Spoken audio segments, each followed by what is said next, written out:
आज का पहला क्वेश्चन है कि आदि ग्रंथ किसने संकलित किया? पहला का सही आंसर क्या होगा? चलिए, तो फ्रेंड्स याद रखिए पहला का सही जवाब हो जाएगा ऑप्शन नंबर सी, गुरु अर्जुन इसका सही जवाब है। ठीक है जी, पहला का ऑप्शन नंबर सी हो गया। अगला क्वेश्चन कहता है दूसरा नंबर कि भारत में आधुनिक शिक्षा प्रणाली की नींव किस पड़ी?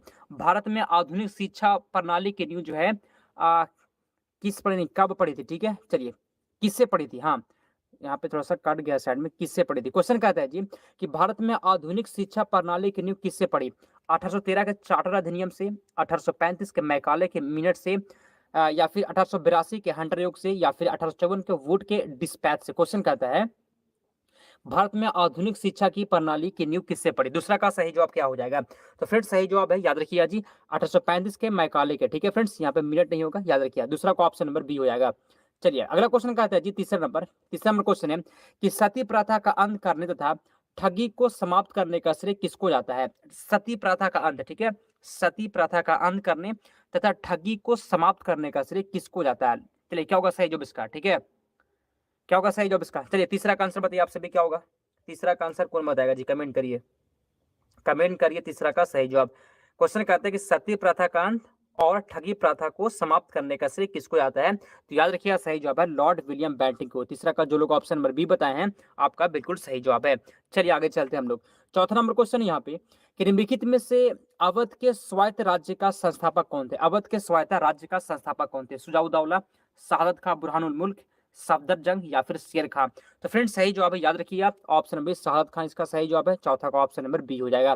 अगला क्वेश्चन कहते हैं जी पांचवा नंबर कि ईस्ट इंडिया कंपनी और बंगाल के नवाब के बीच जब प्लासी का युद्ध हुआ उस समय मुगल सम्राट कौन था? पांचवा का सही जवाब, ईस्ट इंडिया कंपनी और बंगाल के नवाब के बीच, ठीक है, बंगाल के नवाब के बीच जब प्लासी का युद्ध हुआ था तो उस समय मुगल सम्राट कौन था? चलिए पांच का आंसर, बहुत अच्छा क्वेश्चन एग्जाम में आ सकता है। ठीक है, ईस्ट इंडिया कंपनी और बंगाल के नवाब के बीच जब प्लासी का युद्ध हुआ था उस समय मुगल सम्राट कौन था? तो सही जवाब है बताइए सही जवाब क्या हो जाएगा? पांचवा का सही जवाब, याद रखिए फ्रेंड्स सही जवाब है अजीजुद्दीन आलमगीर, ऑप्शन नंबर 20 का सही जवाब है। चलिए आगे चलते हैं हम लोग। छठा नंबर क्वेश्चन कहता है कि ईस्ट इंडिया कंपनी के नेतृत्व में रॉबर्ट क्लाइव का उत्तराधिकारी निम्नलिखित में से कौन सा था? बहुत मोस्ट वीवीआई क्वेश्चन आप सभी पढ़ रहे हैं, ठीक है जी, मोस्ट वीवीआई क्वेश्चन आप सभी पढ़ रहे हैं। चलिए कमेंट करिए क्या होगा सही जवाब इसका? ईस्ट इंडिया कंपनी के नेतृत्व में रॉबर्ट क्लाइव का उत्तराधिकारी निम्नलिखित में से कौन सा? चलिए छठा का सही जवाब, याद रखिए जी सही जवाब है वॉरेन हेस्टिंग्स इसका सही जवाब है। छठा का ऑप्शन नंबर सी हो जाएगा। अगला क्वेश्चन है सातवां नंबर कि रंजीत सिंह ने सुप्रसिद्ध कोहिनूर हीरा प्राप्त किया था? शाह सुजा से, जमा शाह से, दोस्त मोहम्मद से या फिर शेर अली से? चलिए कमेंट करिए, रंजीत सिंह ने सुप्रसिद्ध कोहिनूर हीरा प्राप्त किया था किससे? तो सही जवाब है जी, याद रखिएगा सही आंसर है शाह सुजा से। सातवां का ऑप्शन नंबर ए हो जाएगा।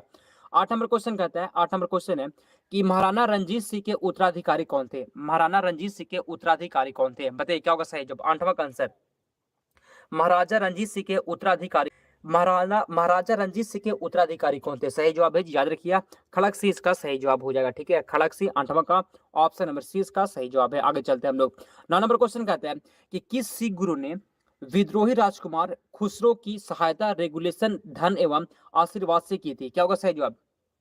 किस सिख गुरु ने विद्रोही जो है विद्रोही राजकुमार खुसरो की सहायता रेगुलेशन धन एवं आशीर्वाद से की थी? नौवां का सही जवाब बताइए। तो सही जवाब फिर गुरु अर्जुन देव इसका सही जवाब है। नौवां का सी हो जाएगा। अगला क्वेश्चन है 10वां नंबर कि सबसे अधिक निर्णायक युद्ध जिसने अंग्रेजों के भारत में प्रभुत्व को संस्थापित कर दिया था वह कौन सा युद्ध था? सबसे अधिक निर्णायक युद्ध जिसने अंग्रेजों को भारत में प्रभुत्व को संस्थापित कर दिया था? प्लासी का युद्ध, बक्सर का युद्ध, वांडीवास का युद्ध या फिर पानीपत का तीसरा युद्ध? चलिए आंसर बताइए, बहुत अच्छा क्वेश्चन है, ठीक है, एग्जाम में आ सकता है। कमेंट करिए, सबसे अधिक निर्णायक युद्ध जिसने अंग्रेजों के भारत में प्रभुत्व को संस्थापित कर दिया था वह कौन सा था? 10वां का सही जवाब है जी, याद रखिए आप वांडीवास का युद्ध। 10वां का ऑप्शन नंबर सी हो गया। आगे चलते हैं हम लोग। 11 नंबर क्वेश्चन कहता है कि भारत की प्रथम अंतरराष्ट्रीय वायु सेना प्रारंभ की गई थी? भारत की प्रथम अंतरराष्ट्रीय वायु सेवा प्रारंभ की गई थी कराची एवं मुंबई के बीच, कराची एवं कोलकाता के बीच, कराची एवं दिल्ली के बीच या फिर कराची एवं चेन्नई के बीच? 11 का आंसर याद रखिएगा कराची एवं मुंबई के बीच। ठीक है, 11 का friends option number A. 12 number question कहते हैं यहाँ पे कि प्रशासनिक अव्यवस्था मतलब कुशासन के आधार पर डलहौजी ने किस राज्य को ब्रिटिश साम्राज्य में मिलाया था? मोस्ट इंपॉर्टेंट क्वेश्चन, ठीक है। बस है जब 12 का आंसर प्रशासनिक अव्यवस्था के आधार पर जो है डलहौजी ने किस राज्य को ब्रिटिश साम्राज्य में मिलाया था? अवध, उड़ीसा, बर्मा या फिर संयुक्त प्रांत? क्या है? Option number A. प्रशासनिक अव्यवस्था मतलब कुशासन के आधार पर डलहौजी ने किस राज्य को ब्रिटिश साम्राज्य में मिलाया था? तो अवध को। याद रखिए, आगे चलते हम लोग। 13 नंबर क्वेश्चन है कि अंग्रेजों का सर्वाधिक विरोध किसने किया था? अंग्रेजों का सर्वाधिक विरोध किसने किया था? राजपूतों ने, मुगलों ने, सिखों ने, मराठों ने? 13 का आंसर, 13 का आंसर अंग्रेजों का सर्वाधिक विरोध किसने किया था? 13 का आंसर बता दीजिए आप सभी, ठीक है। 13 का आंसर क्या होगा सही जवाब इसका? अंग्रेजों का सर्वाधिक विरोध किसने किया था? सही जवाब है जी मराठों ने, ठीक है। अंग्रेजों का सर्वाधिक विरोध मराठों ने किया था। 14 नंबर क्वेश्चन कहता है कि द्वैध शासन नीति को किसने समाप्त किया था? द्वैध शासन नीति को किसने समाप्त किया था? 14 का आंसर द्वैध शासन नीति को किसने समाप्त किया था? द्वैध शासन नीति को किसने समाप्त किया था? 14 का आंसर हो जाएगा, याद रखिए जी, वॉरेन हेस्टिंग्स ने, ठीक है। वॉरेन हेस्टिंग्स ने जो है द्वैध शासन नीति को समाप्त किया था। 14 का सी हो जाएगा। 15 नंबर क्वेश्चन है कि भारत का प्रथम गवर्नर जनरल कौन था? भारत का प्रथम governor general Warren Hastings, Cornwallis, William batting या फिर लॉर्ड कैनिंग? 15 का आंसर, 15 का आंसर क्या होगा विक्की कुमार बताइए? भारत का प्रथम गवर्नर जनरल। तो फ्रेंड्स 15 का सही जवाब है, याद रखिए, विलियम बैटिंग इसका सही जवाब हो जाएगा, 15 का सी। 16 नंबर क्वेश्चन है कि क्लाइव को बंगाल का गवर्नर कब बनाया गया? क्लाइव को बंगाल का गवर्नर कब बनाया गया? 16 का आंसर बताइए, 16 का आंसर क्लाइव को बंगाल का गवर्नर कब बनाया गया? 16 का सही जवाब, ठीक है। क्या होगा सही जवाब इसका? सही जवाब बताइए। क्वेश्चन यहाँ पे है कि क्वेश्चन क्या कहता है? क्लाइव को बंगाल का गवर्नर कब बनाया गया? 16 का आंसर बताइए जी। सही जवाब है 1757 में, ठीक है। 16 का डी हो जाएगा 1757 में। आगे चलते हैं हम लोग। 17 नंबर क्वेश्चन है कि टीपू सुल्तान की राजधानी थी, टीपू सुल्तान की राजधानी थी श्रीरंगपट्टनम में, मैसूर में, बेंगलोर में या फिर भाग्यनगर में? टीपू सुल्तान की राजधानी, 17 का आंसर कौन बताएगा? टीपू सुल्तान की राजधानी थी, 17 का आंसर हो जाएगा फ्रेंड्स, याद रखिए। टीपू सुल्तान की राजधानी, 17 का आंसर ए। टीपू सुल्तान की राजधानी श्रीरंगपट्टनम में। आगे अगले क्वेश्चन की ओर बढ़ते हैं। 18 नंबर क्वेश्चन कहता है ठगी प्रथा के उन्मूलन के संबंध गवर्नर जनरल कौन थे? ठगी प्रथा के उन्मूलन से संबंधित गवर्नर जनरल कौन थे? कॉर्नवालिस, बैटिंग, डलहौजी या फिर रिपन? 18 का आंसर कमेंट करिए, कमेंट करिए 18 का आंसर क्या हो जाएगा जी? याद रखिए ऑप्शन नंबर बी, बैंटिंग इसका सही जवाब है, ठीक है। 18 का बी हो गया। 19 नंबर क्वेश्चन है कि हड़प नीति के अंतर्गत कौन से भारतीय राज्य कब्जे में किए गए थे? हड़प नीति के अंतर्गत कौन से भारतीय राज्य कब्जे में किए गए थे? 19 का आंसर बताइए, ठीक है। क्या होगा? हड़प नीति के अंतर्गत कौन से भारतीय राज्य को कब्जे में किए गए थे? 19 का आंसर क्या हो जाएगा जी? चलिए, तो जो लोग बता रहे हो ऑप्शन अभी झांसी, नागपुर व सतारा को हड़प नीति के अंतर्गत जो है भारतीय राज्य को कब्जे में किए गए थे। हड़प नीति के अंदर किसको किसको? झांसी को, नागपुर को व सतारा को। 19 का बी हो जाएगा। आगे चलते हैं हम लोग। 19 नंबर क्वेश्चन कहता है कि टीपू सुल्तान की मृत्यु 1799 ईस्वी में कहाँ हुई थी? ठीक है, टीपू सुल्तान की मृत्यु 1799 ईस्वी में हुई, कहाँ पर बताइए? 20 का आंसर कमेंट करिए, 20 का आंसर कमेंट करिए। अभी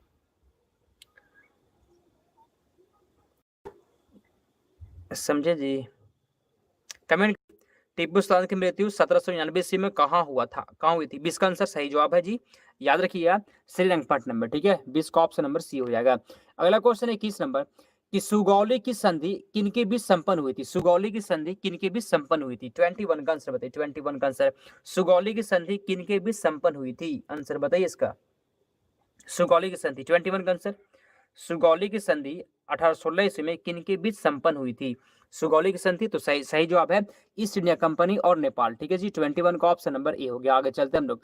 22 नंबर क्वेश्चन है कि विश्व की प्रथम हवाई डाक सेवा की शुरुआत हुई। विश्व की प्रथम जो है, ठीक है, विश्व की प्रथम हवाई डाक सेवा की शुरुआत हुई थी। विश्व की प्रथम हवाई डाक सेवा की शुरुआत हुई थी। चलिए 22 का आंसर कमेंट करिए। तो सही जवाब हो जाएगा जी, याद रखिएगा सही जवाब है इलाहाबाद एवं नैनी के मध्य, ठीक है। 22 का ऑप्शन नंबर ए हो गया। 23 नंबर क्वेश्चन है कि एयर इंडिया का मुख्यालय कहाँ स्थित है? एयर इंडिया का मुख्यालय, आंसर बताइए इसका। एयर इंडिया का मुख्यालय, जो भी क्वेश्चन पढ़ रहे हैं आपके एग्जाम के लिए बहुत ही ज्यादा इंपॉर्टेंट है, क्लास को मिस मत किया करिए, ठीक है। क्या होगा सही जवाब इसका? क्वेश्चन यहाँ पे है कि एयर इंडिया का मुख्यालय कहाँ स्थित है, तो इसका सही जवाब है जी, याद रखिए नई दिल्ली में। ठीक है, एयर इंडिया का मुख्यालय जो है वो नई दिल्ली में स्थित है। चलिए, बहुत अच्छा, आप सभी का आंसर आ रहा है। आगे चलते हैं हम लोग। 24 नंबर क्वेश्चन कहता है कि निजी क्षेत्र में देश का पहला अंतर्राष्ट्रीय हवाई अड्डा कहाँ निर्माणाधीन है। निजी क्षेत्र में देश का पहला अंतर्राष्ट्रीय हवाई अड्डा कहाँ निर्माणाधीन है। 24 का आंसर हो जाएगा फ्रेंड्स कोच्चि में। ठीक है, 24 का ए हो गया। 1757 में सिराजुद्दौला किसके द्वारा पराजित किया गया था। 1757 में सिराजुद्दौला किसके द्वारा पराजित किया गया। कैनिंग, हेस्टिंग्स, क्लाइव या फिर कॉर्नवालिस को। 25 का आंसर, 25 का आंसर क्वेश्चन कहता है कि 1757 में सिराजुद्दौला किसके द्वारा पराजित किया गया था। आंसर बताइए, 25 का आंसर क्या हो जाएगा। कैनिंग, हेस्टिंग्स, क्लाइव या फिर कॉर्नवालिस को। तो फ्रेंड्स 25 का सही जवाब है क्लाइव, इसका सही आंसर हो जाएगा। ठीक है, क्लाइव। 1757 में सिराजुद्दौला किसके द्वारा पराजित हुआ था, तो क्लाइव के द्वारा। ठीक है, चलिए आगे चलते हैं हम लोग। 26 नंबर क्वेश्चन है कि सिखों के सैन्य संप्रदाय खालसा पंथ का प्रवर्तन किसने किया। ठीक है, खालसा पंथ का प्रवर्तन किसने किया था। हरराम ने, हरकिशन ने, गोविंद सिंह ने या फिर तेग बहादुर में। सिखों के सैन्य संप्रदाय खालसा पंथ का प्रवर्तन किसने किया। 26 का आंसर बताइए। 26 बताइए, खालसा पंथ का प्रवर्तन किसने किया। 26 का सही जवाब हो जाएगा फ्रेंड्स गोविंद सिंह ने। ठीक है, गुरु गोविंद सिंह। 26 का सी हो जाएगा। ठीक है, क्लास कैसा लग रहा है आपको, कोई दिक्कत है। 27 पे आते हैं हम लोग। किस सिख गुरु ने गुरु नानक की जीवनी लिखी थी। किस सिख गुरु ने गुरु नानक की जीवनी लिखी थी। गुरु अंगद देव, गुरु अमरदास ने, गुरु रामदास ने या फिर गुरु अर्जुन देव ने। आंसर बताइए इसका, कमेंट करिए क्या होगा सही जवाब इसका। किस सिख गुरु ने गुरु नानक की जीवनी लिखी थी। 27 का आंसर, किस सिख गुरु ने गुरु नानक की जीवनी लिखी थी। 27 का आंसर बताइए। सही जवाब है गुरु अर्जुन देव। ठीक है जी, गुरु अर्जुन देव इसका सही आंसर हो जाएगा। चलिए, बिल्कुल सही जवाब है आपका। चलिए आगे चलते हैं हम लोग। 27 का ऑप्शन। चलिए आगे चलते हैं हम लोग। 28 नंबर क्वेश्चन कहते हैं यहाँ पे कि भारत में डाक व्यवस्था शुरू करने वाला ब्रिटिश गवर्नर जनरल कौन था। डाक व्यवस्था शुरू करने वाला ब्रिटिश गवर्नर जनरल कौन था। लॉर्ड डलहौजी, यहाँ पे डलहौजी होगा। ठीक है, डलहौजी, विलेजरी, ऑकलैंड या फिर बैटिंग। आंसर बताइए, भारत में डाक व्यवस्था शुरू करने वाला ब्रिटिश गवर्नर जनरल कौन था। तो फ्रेंड्स 28 का सही जवाब है लॉर्ड डलहौजी, इसका आंसर हो जाएगा। ठीक है जी, 28 का ए हो जाएगा। समझ में आ रहा है, 28 का ऑप्शन नंबर ए हो गया, लॉर्ड डलहौजी। ठीक है, आगे चलते हैं। 29 नंबर क्वेश्चन है कि किस सिख गुरु ने फारसी में जफरनामा लिखा था। Most important question. ठीक है, किस सिख गुरु ने फारसी में जफरनामा लिखा था। आंसर बताइए इसका सही जवाब क्या हो जाएगा जी, कमेंट करिए। ठीक है, फारसी में जफरनामा किसने लिखा था। 29 का सही जवाब है, बताते हैं आपको आंसर। ठीक है, पहले आप बताइए किस सिख गुरु ने फारसी में जफरनामा लिखा था। ठीक है, गुरु गोविंद सिंह। ठीक है जी, ऑप्शन नंबर सी इसका सही जवाब है, गुरु गोविंद सिंह ने। आगे चलते हैं हम लोग। 30 नंबर क्वेश्चन है कि राज्य 6 हड़प नीति या फिर जब्ती सिद्धांत किसके द्वारा लागू की गई थी। War Hastings, Canning, William Bentinck या फिर डलहौजी के द्वारा। राज्य 6 हड़प नीति या फिर जब्ती सिद्धांत किसके द्वारा लागू की गई थी। 30 का आंसर बता दीजिए। ठीक है, 30 का आंसर बता दीजिए। तो देखते हैं किसका आंसर आता है फ्रेंड्स। राज्य 6 हड़प नीति जब्ती सिद्धांत किसके द्वारा लागू की गई थी। ठीक है, एक ही नाम ये सभी का, डॉक्ट्राइन ऑफ लैप्स। चलिए 30 का आंसर बताइए। याद रखिए फ्रेंड, डलहौजी के द्वारा। ठीक है जी, 30 का ऑप्शन